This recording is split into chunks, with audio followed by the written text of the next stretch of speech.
आदर्श study point में आप सभी बच्चों का स्वागत है। जो हम लोग की फिजिक्स की सीरीज चल रही है उसमें आज हम लोग आगे 76 से प्रश्न करेंगे। आप लोग सभी विद्यार्थी अंत तक बने रहिएगा और सभी प्रश्नों का उत्तर देने का कोशिश कीजिएगा। चलिए सबसे पहले हम लोग 76 नंबर प्रश्न देखते हैं। किसी विद्युत धारावाही सीधी लंबी परिनालिका के भीतर चुंबकीय क्षेत्र पूछा है। देखिए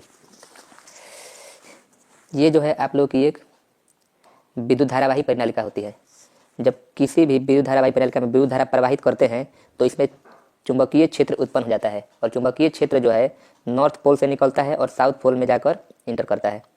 इधर देखिए नॉर्थ पोल से निकल रहा है और साउथ पोल से अंदर जा रहा है। तो जो ये विद्युत धारावाही परिनालिका होती है इसके भीतर जो चुंबकीय क्षेत्र जो होता है सभी बिंदुओं पर समान होता है। यही अगर सिंपल चुंबक रहता, यदि कोई सिंपल चुंबक है जैसे कि कोई वो विद्युत चुंबक नहीं है, अस्थायी चुंबक है, तो उसमें जो विद्युत चुंबकीय क्षेत्र होता है किनारों पर प्रबल होता है और बीच में जो होता है विद्युत चुंबकीय क्षेत्र बहुत कम होता है, लगभग शून्य के बराबर होता है और किनारों पर चुंबकीय बल रेखाएं होती हैं बहुत मजबूत होती हैं। लेकिन जब विद्युत धारावाही परिनालिका के भीतर जब चुंबकीय क्षेत्र का बात आएगा तो सभी बिंदुओं पर समान होता है। तो इस प्रश्न का उत्तर हो जाएगा सब बिंदुओं पर समान होता है। फ्लेमिंग के वाम हस्त नियम में बाएं हाथ की तर्जनी संकेत करती है। देखिए फ्लेमिंग ने दो नियम दिए थे, एक वाम हस्त का नियम और एक दाएं हस्त का नियम। तो फ्लेमिंग के जो वाम हस्त के नियम होती है उसमें अपनी बाएं हाथ की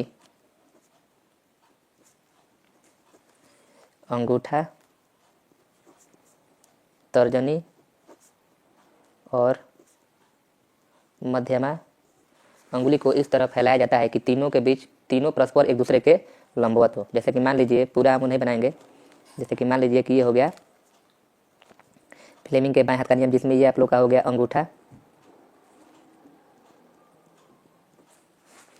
ये आप लोग का हो गया तर्जनी और ये हो गया आप लोग का मध्यमा। तो अंगूठा जो होता है फ्लेमिंग के बाएं हाथ के नियम में वो आप लोग के बल को सूचित करता है, चुंबकीय बल को सूचित करता है जो अंगूठा होता है। और तर्जनी जो होती है चुंबकीय क्षेत्र को सूचित करता है, जो तर्जनी उंगली होती है चुंबकीय क्षेत्र को सूचित करता है। और मध्यमा जो होती है विद्युत धारा को दर्शाती है।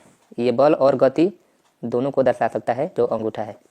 तो इसमें पूछा गया है आप लोगों के प्रश्न में कि फ्लेमिंग के वाम हस्त नियम में बाएं हाथ की तर्जनी जो होती है, देखिए जैसे कि ये आप लोग की मान लीजिए कि वाम हस्त हो गया तो इसको हम लोग बोलते हैं अंगूठा और ये जो अंगुली होती है इसको बोला जाता है तर्जनी और ये जो अंगुली इधर दिखाई दे रहा है इसको बोला जाता है मध्यमा। ये देखिए पांचों जो अंगुली है हम लोग की सबसे बीच में कौन सी अंगुली है, ये वाली अंगुली है, तो इसी के कारण इसको मध्यमा बोला जाता है। जो बीच में रहती है अंगुली उसको क्या बोला जाता है, मध्यमा।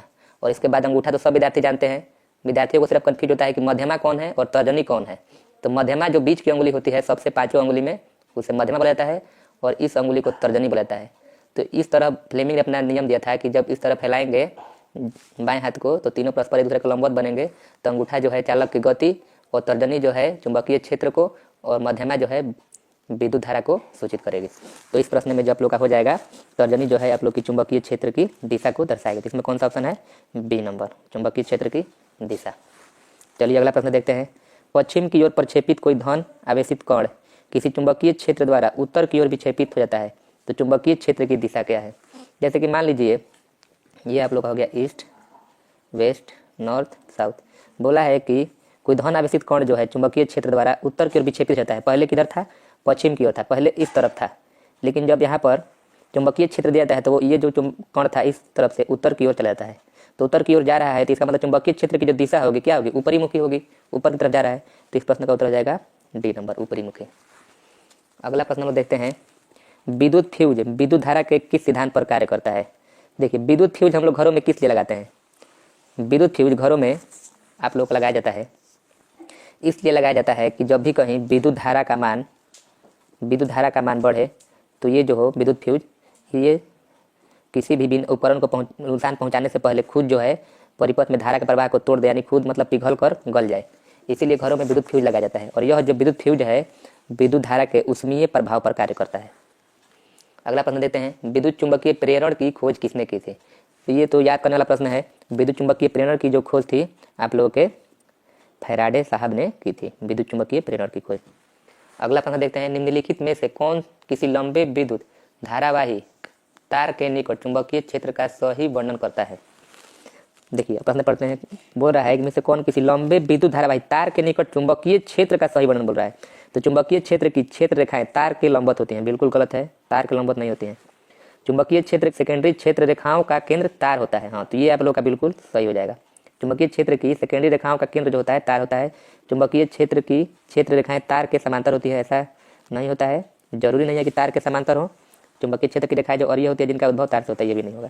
आप लोग का बी नंबर बिल्कुल सही है। विद्युत धारा उत्पन्न करने की युक्ति को कहते हैं। देखिए विद्युत धारा जो उत्पन्न करने की युक्ति है ये आप लोग का जनित्र हो जाता है। जनित्र जो है यांत्रिक ऊर्जा को विद्युत ऊर्जा में परिवर्तित। विद्युत बल्ब के भीतर जो हम लोग के घरों में विद्युत बल्ब लगे होते हैं लाल वाले बल्ब, उसमें जो भरी होती है निष्क्रिय गैस भरी होती है, क्योंकि निष्क्रिय गैस होती है ऐसी गैस जो किसी भी अन्य गैसों से अभिक्रिया नहीं करती है या किसी अन्य तत्व से अभिक्रिया नहीं करती है। इसी के कारण विद्युत बल्बों में निष्क्रिय गैस भरी जाती है। यदि निष्क्रिय गैस की जगह पर और कोई भी गैस भरी जाएगी तो दूसरे तत्व से अभिक्रिया करके बल्ब को बहुत जल्दी फ्यूज कर देगा। अगला प्रश्न है विद्युत चुंबक। विद्युत चुंबक के बारे में दिया गया है। विद्युत चुंबक क्या होता है इस बारे में दिया गया है। इस्पात के दंड पर लिपटी चालक कुंडली है। देखिए जो विद्युत चुंबक होता है वो नरम लोहे के दंड पर लिपटी चालक कुंडली होती है। विद्युत चुंबक जो है नरक लिखा गया है, यहाँ पर होगा नर्म लोहे। विद्युत चुंबक जो है नर्म लोहे से ही बनाया जा सकता है। जैसे कि मान लीजिए ये कोई परिनालिका है, अगर परिनालिका में विद्युत धारा प्रवाहित किया जाए, विद्युत धारा, और इसके भीतर अगर कोई नरम लोहा डाला जाएगा तो नरम लोहा के डालने पर उसमें चुंबकीय गुण उत्पन्न हो जाएगा। इसे ही हम लोग विद्युत चुंबक कहते हैं, समझ गए। तो विद्युत चुंबक जो होता है हमेशा नरम लोहा का बनाया जाता है। चलिए अगला प्रश्न देखते हैं। पृथ्वी का विभव होता है। पृथ्वी का जो विभव होता है शून्य होता है। ये आप लोग को बहुत ईजी प्रश्न है, इसको याद करना है आप लोगों को। प्रश्न है विद्युत फ्यूज तार में मिश्रण होता है। विद्युत फ्यूज तार में मिश्रण होता है। तो विद्युत फ्यूज के जो तार का जो मिश्रण होता है वो आप लोग का होता है सीसा प्लस टीन का। आप लोग इसका जो प्रश्न हो जाएगा सीसा व टीन, ये नंबर हो जाएगा। आप लोग बताइएगा कि जो कांसा होता है वो किस चीज़ का मिश्रण होता है। कांसा यानी कि ब्रोंज। लोग बताइएगा ब्रोंज जिसे इंग्लिश में बोलते हैं वो किस चीज़ का मिश्रण होता है। विद्युत वाहक बल का मात्रक होता है। विद्युत वाहक बल यानी कि होता है EMF। EMF का जो मात्रक होता है आप लोग का होता है वोल्ट। इलेक्ट्रोमैग्नेटिक फोर्स इसे बोला जाता है, इंग्लिश में इसका फुल फॉर्म होता है। अगला प्रश्न देखते हैं। डायनेमो का सिद्धांत आधारित है। देखिए डायनेमो का जो सिद्धांत होता है आप लोग का होता है विद्युत चुंबकीय प्रेरण के सिद्धांत पर। या डायनेमो का सिद्धांत हो या मोटर का सिद्धांत हो, दोनों सिद्धांत जो होते हैं विद्युत चुंबकीय प्रेरण के सिद्धांत पर ही कार्य करते हैं। डायनेमो के द्वारा बदला जाता है। देखिए डायनेमो जो है इसे ही हम लोग जनित्र भी कहते हैं। जनित्र यानी कि जनरेटर। जनरेटर आप लोगों ने शायद कभी ना कभी देखा हो या इसके बारे में नाम सुना होगा। जनरेटर जो है या जनित्र है डायनेमो, इसमें हम लोग डीजल डालते हैं तब यह चलता है और इसके चलने के बाद जो है हम लोग को विद्युत धारा प्राप्त होती है। यानी कि डायनेमो जो है यांत्रिक ऊर्जा को विद्युत ऊर्जा में परिवर्तित करता है। यांत्रिक ऊर्जा उसे कहते हैं जब कोई मशीनों द्वारा ऊर्जा प्राप्त की जाती है। जब मशीन कोई कार्य करता है तो उसे हम लोग यांत्रिक ऊर्जा कहते हैं, और यांत्रिक ऊर्जा को जो है डायनेमो विद्युत ऊर्जा में परिवर्तित करता है। इसलिए 89 का ये आप लोग का बिल्कुल सही हो जाएगा। विद्युत धारा के कारण उत्पन्न चुंबकीय क्षेत्र की दिशा ज्ञात की जा सकती है। देखिए बोला गया है विद्युत धारा के कारण उत्पन्न चुंबकीय क्षेत्र की दिशा, तो मैक्सवेल के दक्षिण हस्त के नियम से ये नहीं होगा, फ्लेमिंग के बाम हस्त के नियम से ये आप लोग का सही हो जाएगा। क्योंकि देखिए फ्लेमिंग के बाम हस्त के नियम पर ही हम लोग का विद्युत मोटर कार्य करता है, और विद्युत मोटर जो है विद्युत धारा का एक उपकरण है।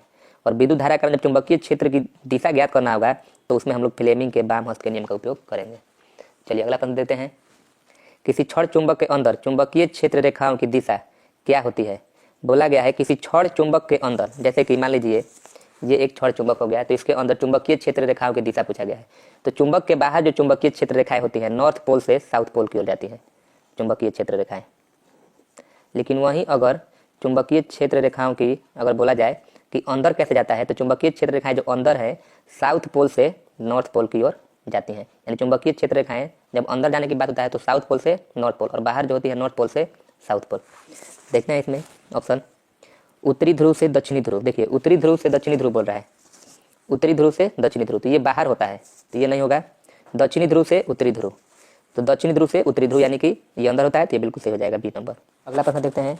किस युक्ति में विभक्त बल दिक् परिवर्तन का कार्य करता है। दिक् परिवर्तन यानी कि दिशा परिवर्तन का कार्य, दिशा परिवर्तन। देखिए विभक्त बलय जो होता है विद्युत मोटर में आप लोग का लगा होता है। जब विद्युत मोटर का आप लोग चित्र देखेंगे, ऐसे आप लोग का दो चुंबक होते हैं इधर, और इस तरह कुंडली लिपटी रहती है, और यहाँ पर आप लोग के विभक्त बल लगे रहते हैं जो कि दिशा के परिवर्तन का कार्य करते हैं। तो विभक्त बल विद्युत मोटर में लगा होता है जो दिशा परिवर्तन का कार्य करता है। अगला प्रश्न देखते हैं हम लोग। एक विद्युत सेल से धारा प्राप्त करने पर इसके सिरों के बीच विभवांतर का मान होता है। देखिए, जब विद्युत सेल से धारा प्राप्त किया जाता है तो इसके सिरों के बीच जो विभवांतर होता है वो विद्युत वाहक बल से कम होता है। सिरों के बीच जो विभवांतर होता है। विद्युत धारा के चुंबकीय प्रभाव की खोज आप लोग के ऑस्टेड ने किया था। शुष्क सेल में ऋण इलेक्ट्रोड बना होता है। ठीक है, शुष्क सेल जो होता है उसमें एक होता है धन इलेक्ट्रोड और एक होता है ऋण इलेक्ट्रोड। तो ऋण इलेक्ट्रोड जो होता है आप लोग का जस्ता का बना होता है, और जो धन इलेक्ट्रोड होता है वो आप लोग का पीतल का बना होता है। चलिए अगला प्रश्न देखते हैं। खिलौने में किस सेल का उपयोग होता है? तो खिलौने जो बच्चे यूज करते हैं उसमें हम लोग, आप लोग घर में भी देखे होंगे, जो छोटी छोटी बैटरियाँ जो होती है, हम लोग के जो बच्चे खिलौने खेलते हैं उसमें छोटी छोटी ऐसी बैटरियाँ लगी होती है। तो इन बैटरियों को हम लोग बोलते हैं शुष्क सेल। क्या बोलते हैं इन्हें? सूखा सेल। अगला है 10 वोल्ट विभवांतर के दो बिंदुओं के बीच 2 कूलाम आवेश को ले जाने में कितना कार्य किया जाएगा? तो देखिए यहाँ पर दिया गया है प्रश्न में वोल्ट जो दिया गया है 10 वोल्ट दिया गया है, और क्या दिया है? 2 बिंदुओं के बीच 2 कूलाम आवेश, यानी क्यू का जो मान दिया गया है 2 कूलाम दिया गया है, और पूछा गया है कार्य कितना होगा। कार्य के बारे में पूछा गया है। तो आप लोग जानते हैं V बराबर जो होता है, V यानी विभवांतर बराबर क्या होता है? W/Q, ये सूत्र होता है। तो W का मान हम लोग को निकालना है, तो W को इसी तरफ रहने देते हैं, तो क्या हो जाएगा? W बराबर V × Q। तो V का मान कितना है? 10, और Q का मान 2, तो आप लोग को हो जाएगा 20 जूल। देखिए प्रश्न में कौन सा है? ऑप्शन नंबर सी जो है 20 जूल बिल्कुल सही उत्तर होगा। अगला प्रश्न है। भारत में उत्पादित प्रत्यावर्ती विद्युत धारा की आवृत्ति होती है। तो भारत में जो प्रत्यावर्ती विद्युत धारा होती है 50 हर्ट्ज होती है, और अमेरिका में जो यूज होता है 60 हर्ट्ज यूज होता है अमेरिका में। एक प्रारूपिक सौर सेल कितना विद्युत वाहक बल विकसित करती है? जो प्रारूपिक सौर सेल होता है वो आप लोग का 0.5 से 1 वोल्ट के बीच जो है विद्युत वाहक विभवांतर विकसित करता है। घरेलू विद्युत परिपथ में उदासीन तार का जो रंग होता है आप लोग का होता है काला। अंत तक बने रहने के लिए आप लोग का बहुत बहुत धन्यवाद।